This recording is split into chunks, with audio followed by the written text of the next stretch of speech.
What if the hardest problem in AI agents isn't memory, it's judgment? We get into why agents with perfect memory still make wrong recommendations, why bad decisions compound faster than you'd think, and one thing she wishes she'd known before quitting her job to build her own company. I'm Leena Agrawal. This is Agentic AI Execution. Here's the conversation. My guest today is Adelina.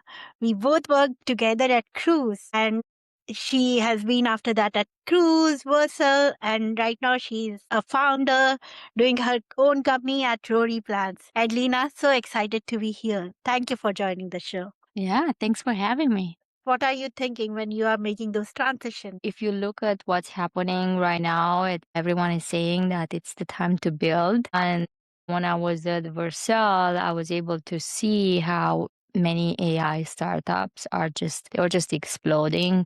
A lot of them building on AI, and I realized, okay, this is kind of my time to build. And since my thesis was on AI and planning optimization, I realized this is my time. This is my time to get this going. And that was pretty much the transition. I quit my job and started Rory Plans. Rory Plans, that sounds an exciting name. And as you mentioned that with Vercel, you saw a lot of companies building with AI. Yeah, so people often think about self-driving companies that they are just, self-driving company. And reality, I call them decision-making companies because every day you try to solve how machines make good decisions under uncertainty. And what impressed me the most wasn't the technology itself, but the discipline around safety, testing, and obviously learning from mistakes. So, looking back, many of the lessons I learned there apply directly to how I build AI agents today. Was there a specific moment where your thinking about AI really shifted? I guess watching how much effort went into decision making compared to perception made me realize that judgment is actually the hardest problem. Judgment is definitely one of the hardest. As a TPM, we have to figure out what is unspoken beyond Jira at times.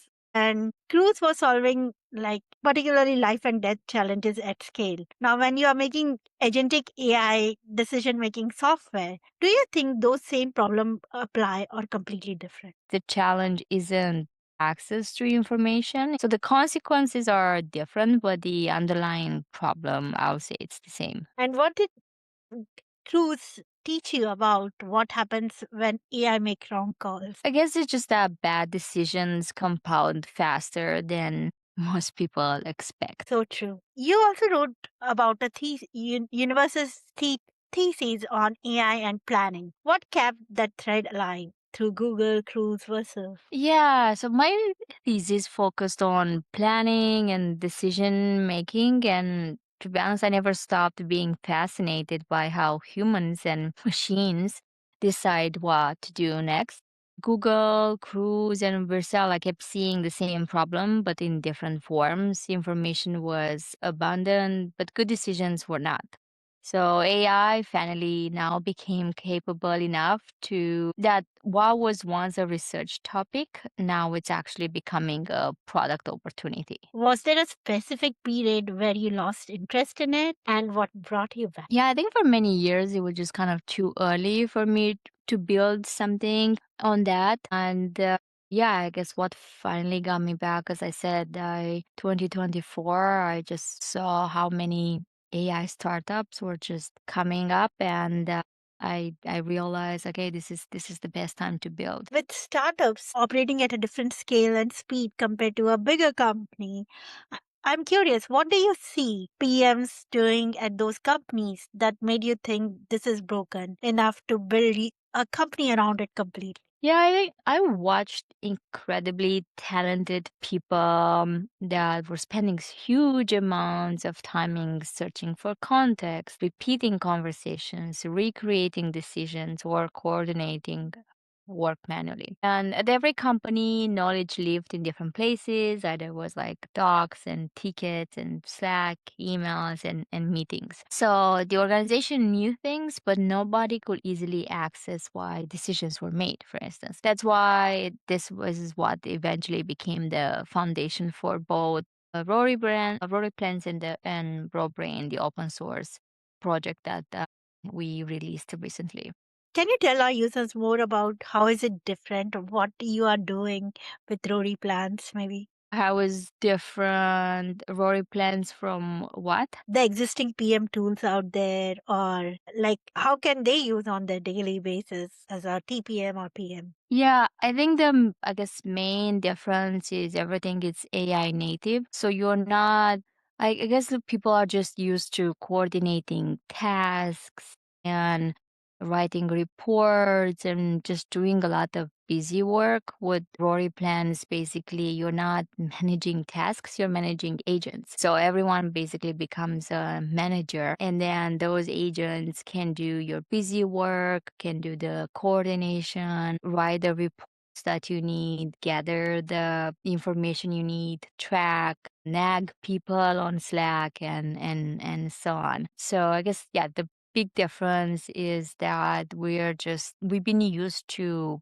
rigid, static tools where you're just confined to a certain UI and you have to kind of do a lot of manual entry and tracking and Rory Plans is all agentic and you basically can have everything, most of the work at this point done by agents. That's wonderful because I have personally been through that a lot where we create new and new artifacts and it never ends. We create a PowerPoint, we create a Word doc, we create Jira, and same thing is reported in so many artifacts. So Yeah. having agent or Rory plan do that integration and help create a better report so that we have one shot of view, that will be amazing to you. Yeah. You said a real challenge with AI agent isn't memory, it's decision making. Give me a concrete example where you watched an agent have perfect memory and still get wrong calls. Yeah. So I've seen agents perfectly remembering customer conversations and documentation and prior tasks, and they still made the wrong recommendation. So memory tells an agent what happened. It doesn't tell the agent what matters. And what's missing is the understanding, the reasoning behind previous decisions and the outcomes they produce. So that's why we build raw brain to just capture that judgment, not just information. I guess teach agents to make better decision by exposing the agents to decisions, outcomes, trade-offs, having the agents learn from mistakes. You can read all the books possibly, but if you don't have the judgment to make certain decisions or like have the right judgment to make certain decision depending on the context, depending on like what your organization needs, depending on your what's the right strategy for your team. How did you decide row brains inside row? I think we started as everyone else started, which is building agents and kind of hitting these problems where you see your agents repeating the same mistakes and you see your agents kind of not I guess not learning from things you said you don't want them to do. So you just basically stepped into these problems and we realized that yeah, it's not enough the way agents are built now, so that's why we added Brain. Wonderful. You called Claude your favorite model lately. What specifically showed differently in product? Not in a marketing way, but what actually changed in your user experience using Claude? Yeah, we do. I do use all the models. Claude became more, I guess, felt better at following complex instructions, reasoning through workflow, and obviously also maintaining consistency across longer tasks. So users experience, I guess, fewer corrections, better outputs, and more reliable agent behavior. The I as I said, we used all models. I feel like also my preferences are changing every day because these models are also changing every day. So I might say I love Claude today and I might have like a different opinion tomorrow. Totally. New model get launched. You ran a lunch and hack on Cloud Code recently with Rory Brain. Walk me through what that experience looks like. What did people build and what broke and what surprised you to iterate on the product? Yeah, so first of all, Lunch and Hack, it's a series of online events. It's a bi-weekly event that we are organizing and we have a different topic every time. So I guess the topic here that we had recently, you're mentioning the cloud code memory with Robert. During that session, we had Philip from Neo4j and also AJ from AI Collective. So we just generally spoke about memory. And the builders experimented with connecting Cloud Code memory to raw brain, explored how agents could learn from previous decisions. Some build memory systems, some build context sharing workflows. I guess the biggest surprise is just to see how fast people understood that memory alone is not enough. And if you're building with Claude code, there's a lot of memory options, but there's a couple of things that are missing. And I think generally Anthropic talked publicly about the fact that they want their agents or enforced judgment basically on their agents. And you might have your own preferences, you might have your own strategy, you might have your own kind of judgment that you use for your team, for your organization. So it through raw brain, it's a good way to reinforce that. And when you're running these hackathons, what is in it where you see hackers struggle or might be good for them to do more homework before they come and join this luncheon? Where do they struggle? I'm actually amazed to see how many non-technical people are coming to these hackathons, and it's amazing. First of all, they have the courage to put themselves in a very new situation and learn new things. So it's amazing to see that. And I guess just because like now we do have more builders that might not have the traditional technical skills, they might struggle with understanding certain things that maybe the agents are doing. A lot of people might be blindly saying yes to everything that the agents are asking, and which is, fine, I think, when you're like just kind of build for yourself. But probably if you're in a bigger organization, you probably want to be careful with a lot of those permissions you give your agents. That's amazing. Yeah, I love to join it myself sometime.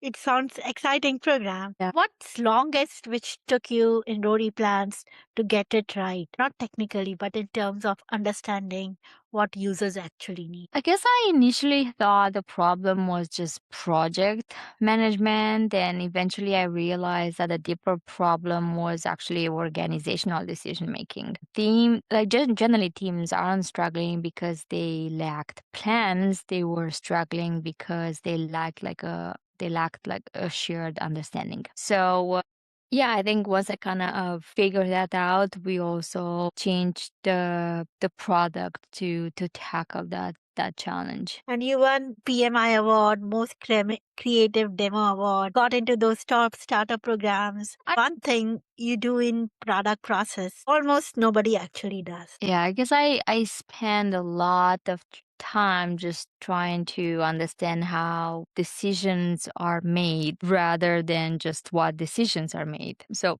most teams, I think they optimize outputs, and at this point we definitely optimize more understanding. I'll say that's the different thing. Optimizing understanding of human in AI era where things keeps on continuously evolving and models also evolve with those understanding. How do you keep pace of How do we kind of keep with just the overall changing of the models or ecosystem, understanding growing of organization, pain points, so many changes continuously evolving. yeah, it's crazy how fast things are moving now. And yeah, sometimes like I'm having a hard time keeping up with everything. That's why that was all one of the reasons behind the lunch and hack events. I just wanted to learn more from other people. So the same thing as what you're doing now with your podcast is just learning, meeting people and listening to them constantly. That helps. Yeah, it definitely helps to build that community and connection and revive what others are doing and learning from them. What's most underrating insights about building with AI that nobody is talking about yet? Most underrated AI insight. I guess I'll say the future isn't necessarily just about smarter models. It's about like better organizational intelligence. The winners will they're not going to be companies with the biggest models, but there will be the companies that best capture and reuse context, decisions, and knowledge. I guess that's my insight. And why do you think people are missing it? Because of right now, just models are easier to measure than organizational impact, for instance. What do you know now that you wish you know the day you left Vercel to start this? Yeah, so definitely the hardest part isn't building technology, right? Like as I was mentioning earlier, everyone can be a builder. It's so easy to build, so easy to build now. I think it's more important the understanding and also making sure that you build something that people truly need, and that's like changing constantly as well. So I guess I probably before quitting Vercel, I was thinking a lot more on like the building side. That's also because at that time it wasn't as easy as it is now to build. And yeah, and I guess I wish I knew like that it's more important to spend more time with customers than starting to build. For some of the advice you might have got early on that turn out to be completely wrong. It's the follow-up question in 21. Yeah, I think it's in the begin. There was a lot about building something like an MVP, like a prototype, so you can have something. I think that was kind of a bad advice because you can have like a lot of those conversations with your customers without like having an MVP. Yeah, I've seen like people pitching with the even Figma files or even with the whiteboard napkin paper drawings these days. And it's so fascinating they get funding with just those artifacts. Yeah. What would you tell someone who is at that same fork in the road right now? And I guess someone that is they are just starting to build or Like for me, when I'm deciding what to build, I try to do a lot of things with Lovable, and it got to a stage where I'm like, just I don't know what I'm building is the right thing, or how to create a better working backwards plan around what to build so that when they build something, they get meaning out of it. yeah, as I said, actually, like a lot of people, including myself, it feels rewarding building now because you can see your product and it's just amazing. And just because there's like that instant reward, right? When you're building, because you can see your product, then you just want to kind of continue building. But the hardest part is actually selling, is understanding what you're building, understanding the problem that you're trying to resolve, talking to customers. So I will say that they should be probably spending 80% of that time doing that and only 20% of their time building. True, selling is hardest part. We started talking about crews and decision making under pressure. Sitting here now, do you think what you are building with Rory Plan is the version that will actually solve all along the way all the problems we have seen in crews or Versa? Yeah, I guess so. I'm still I've always been very much fascinated about decision making, and Rory Plans and Rory Brain are the decision making in organizations. And the domain changed and they'll keep changing, but the core problem stays the same. So yeah, I think it's in one way or another, it's still very much the same problem like I've been trying to tackle since the beginning. Wonderful. Before I let you go, where can people find you? And is there anything I didn't say and you wanted to share with the audience? Yeah, you can definitely find me on LinkedIn. Also, go to roryplans.ai. There's a contact there. And also, if you want to kind of build together with me, go to rorybrain.dev. That's the open source version that we have. And yeah, we can build together. And if you're interested in AI agents, organizational memory or helping agents make better decisions, I would love to connect with you. Feel free to join our lunch and hack events as well. You can propose topics. Yes, just all these kind of ways of connecting these days. And what I want to share, I guess, like what I've been saying a lot lately, I still very much believe that the future of AI isn't about replacing humans. It's about giving humans more time to focus on the decisions and the problems that actually matters the most. Wow, such a great conversation. Thank you, Adelina. Thank you for taking time to have this conversation today. Yeah, thank you as well. Thanks for having me and good luck with everything. Thank you. Thanks. Three things to take from this conversation. One, judgment matters more than your memory. An agent can remember everything and still get the call wrong because memory tells it what happened, not what matters. Two, bad decisions compound fast. Whether you're talking about a self-driving car or an AI agent inside your org. And three, spend less time building and more time understanding the problem. Adelina's advice: 80% with your customer, 20% building. Until next time, stay curious, keep building, and bring someone along for the ride.